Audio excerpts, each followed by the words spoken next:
Friends எல்லோருக்கும் வணக்கம். Sun Sanghis கிச்சனில் நம்ம இன்றைக்கி என்ன வீடியோ பார்க்கலாம் அப்படின்னா, இன்றைக்கி வந்து நாம் தயிர் வந்து இந்த மாதிரி தாளித்து சாதத்தோடு கலந்து சாப்பிட்டோன்னா நல்லாவே டேஸ்ட்டு சூப்பராக இருக்கும். நீங்கள் இந்த மாதிரி சாப்பிட்ருக்கீங்களான்னு தெரில.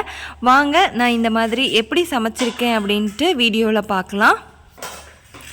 இதுக்கு ஃபஸ்ட்டு நாம் தயிர் எடுத்துக்கலாம். நல்லா கெட்டி தயிர். மேலாக இருக்கிற ஆடையை நாம் எடுத்து வச்சிடலாம். இந்த ஆடையை எடுத்து நாம் ஒரு கப்பில் ஸ்டோர் பண்ணி அதை ஃப்ரிட்ஜில் டெய்லி சேகரிச்சுட்டு வந்தோன்னா ஒரு நாள் இந்த ஆடையை வச்சு நாம் வெண்ணெய் ரெடி பண்ணிக்கலாம். அதனால் ஃபஸ்ட்டு நாம் மேலே இருக்கிற ஆடையெல்லாம் எடுத்து கப்பில் போட்டு மூடி எடுத்து வச்சிடலாம்.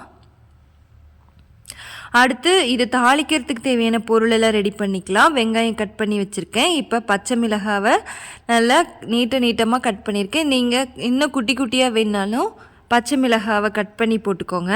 அடுத்து கருவேப்பிலையும் நான் கட் பண்ணி போட்டு வச்சுருக்கேன்.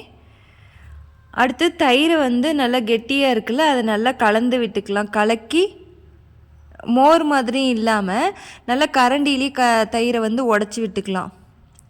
உடச்சிட்டு நான் அதை வந்து இன்னொரு பாத்திரத்தில் சேர்த்திக்கிறேன். இப்போ இந்த மாதிரி நல்லா கரண்டிலேயே நாம் கலக்கி எடுத்துக்கலாம். இந்த அளவுக்கு நல்லா உடச்சி விட்டோன்னாவே போதும். இப்போ நம்மளுக்கு தயிர் ரெடி ஆகிடுச்சு. அடுத்து தாளிக்க தேவையான வெங்காயம், பச்சை மிளகாய், கருவேப்பிலையும் ரெடி. இப்போ நம்ம அடுப்பு ஆன் பண்ணி தாளிக்கிற கரண்டியை வச்சு சூடானதையும் எண்ணெய் ஊற்றிக்கலாம். எண்ணெய் சூடானதையும் கடுகு போட்டுக்கலாம்.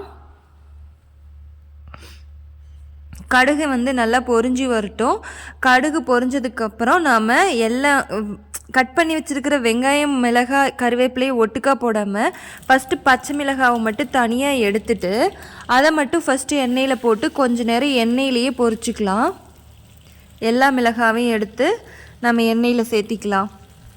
ஏன்னா ஃபஸ்ட்டு கொஞ்சம் நேரம் பச்சை மிளகாய் எண்ணெயில் இப்படி பொரிச்சிட்டோன்னா அந்த டேஸ்ட்டு அவ்வளோ சூப்பராக இருக்குங்க தயிரில் சாப்பிடும்போது. நீங்கள் இது மாதிரி சாப்பிட்டு பாருங்கள், அப்போவே உங்களுக்கு புரியும். பிடிச்சிருந்தா எனக்கு கமெண்ட் பண்ணுங்கள் ஃப்ரெண்ட்ஸ்.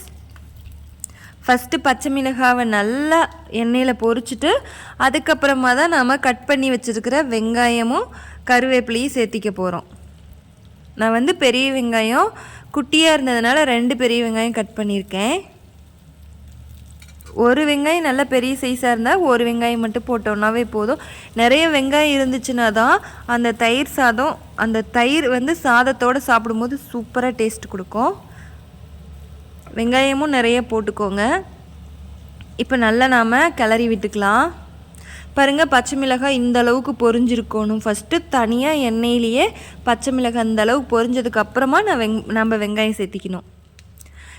இப்போவே நாம் கொஞ்சமாக உப்பும் சேர்த்திட்டோன்னா வெங்காயம் வந்து சீக்கிரமாக வணங்கிடும். நல்லா கலக்கி விட்டுக்கலாம்.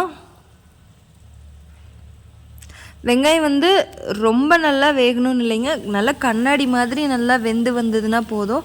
அது வரைக்கும் மட்டும் நாம் கலக்கி விட்டுக்கலாம். நார்மலாக எல்லாருமே நாம் தயிர் வந்து தாளித்து சாப்பிட்ருப்போம். இந்த மாதிரி பச்சை மிளகாவோட தயிர் தாளித்து சாப்பிடும்போது அதில் பெரிய வெங்காயத்தை கடிச்சிக்கிட்டு சாப்பிடும்போது உண்மையிலேயே சாதம் அவ்வளோ டேஸ்ட்டாக இருக்குங்க. குழந்தைங்க இன்னும் 2 வாய் சேர்த்தி சாதம் சாப்பிடுவாங்க, அந்தளவுக்கு சூப்பராக இருக்கும்.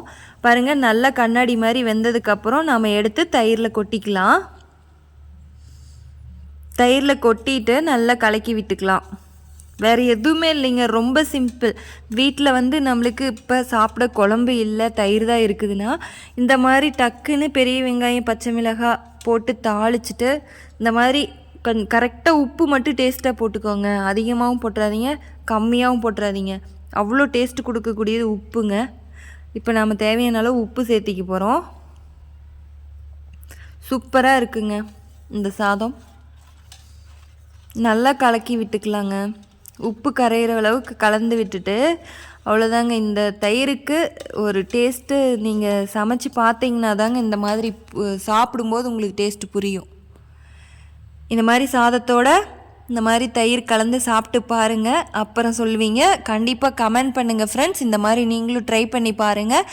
கண்டிப்பாக சப்ஸ்கிரைப் பண்ணுங்கள் ஃப்ரெண்ட்ஸ். தேங்க்யூ. மறுபடியும் நாம் அடுத்த வீடியோவில் பார்க்கலாம்.